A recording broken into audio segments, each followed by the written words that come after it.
बरसों पहले की बात है।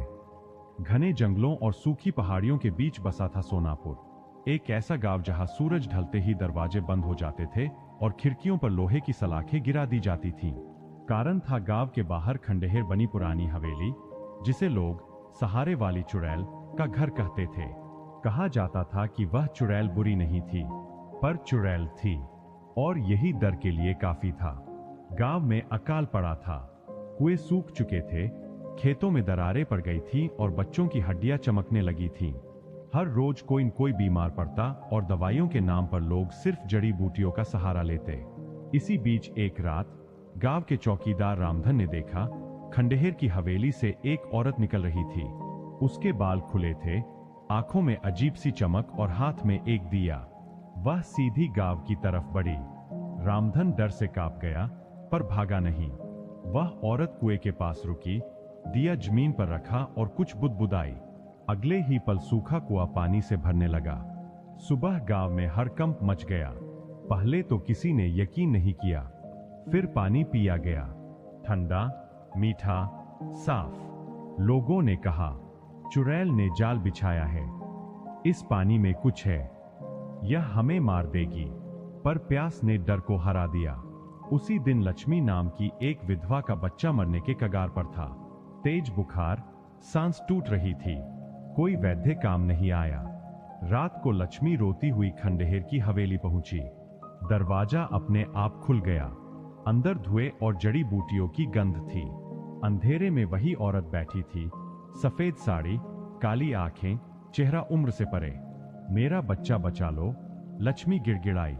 औरत ने बच्चे को देखा, आंखें बंद की और कुछ देर बाद बोली, जाओ, सुबह तक जिंदा रहेगा। लक्ष्मी रोती हुई लौट गई। सुबह बच्चा हंस रहा था। धीरे धीरे गांव बदलने लगा। बीमार ठीक होने लगे, फसल उग गई, भूखे पेट भरने लगे। हर मुसीबत में लोग उसी हवेली की ओर जाने लगे, और चुड़ैल सबका सहारा बन गई। लेकिन हर कहानी में एक साया होता है। गांव का मुखिया ठाकुर हरिवंश इस सब से खुश नहीं था। उसकी ताकत दर पर टिकी थी। अगर लोग चुड़ैल पर भरोसा करने लगे तो ठाकुर की जरूरत खत्म हो जाती। उसने गांव में अफवाह फैलाई, वह औरत आत्माएं खाती है, जो भी उससे मदद लेता है उसकी उम्र कम हो जाती है, एक दिन वह सबको निगल जाएगी। लोग डरने लगे। एक रात गांव के दो आदमी अचानक गायब हो गए। सुबह उनकी लाशें जंगल में मिली, सूखी हुई, जैसे भीतर से कुछ चूस लिया गया हो। सारी उंगलियां चुड़ैल पर उठीं। भीड़ जमा हुई, मार दो उसे, हवेली जला दो। ठाकुर आगे आया, आज इसका अंत होगा। भीड़ मशाले लेकर खंडहर की तरफ बढ़ी। चुड़ैल बाहर आकर खड़ी हो गई। उसकी आवाज में न गुस्सा था, न डर। अगर मुझे मारोगे तो सच कभी नहीं जान पाओगे। ठाकुर चिल्लाया, सच यही है कि तू राक्षसी है। चुड़ैल मुस्कुराई, तो सुनो सच। बरसों पहले सोनापुर में एक औरत रहती थी, सावित्री।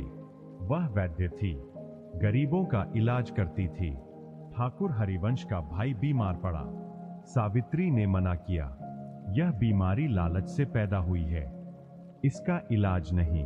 ठाकुर के भाई की मौत हो गई। गुस्से में सावित्री को डायन बताकर जिंदा जला दिया गया। मरते समय सावित्री ने गांव को नहीं, अन्याय को श्राप दिया। उसकी आत्मा लौट आई, चुड़ैल बनकर। मैं बदला नहीं चाहती थी, चुड़ैल बोली। मैं चाहती थी कि गांव जिंदा रहे, ताकि तुम्हें हर रोज याद रहे कि तुमने क्या किया। भीड़ सन थी। तभी चुड़ैल की आंखें लाल हो गईं। लेकिन दो लोग मरे, क्योंकि उन्होंने मेरा नाम लेकर काला जादू किया। ठाकुर के कहने पर सभी की नजरें ठाकुर पर गईं। वह पीछे हटने लगा। झूठ, सब झूठ। चुड़ैल ने जमीन पर हाथ रखा, धरती फटी। ठाकुर चीखता हुआ उसी दरार में समा गया। आग की मशालें गिर पड़ी। चुड़ैल थकी सी दिखी। मेरा काम पूरा हुआ, उसने कहा। अब यह गांव तुम्हारे भरोसे है। उसका शरीर धुएं में बदलने लगा।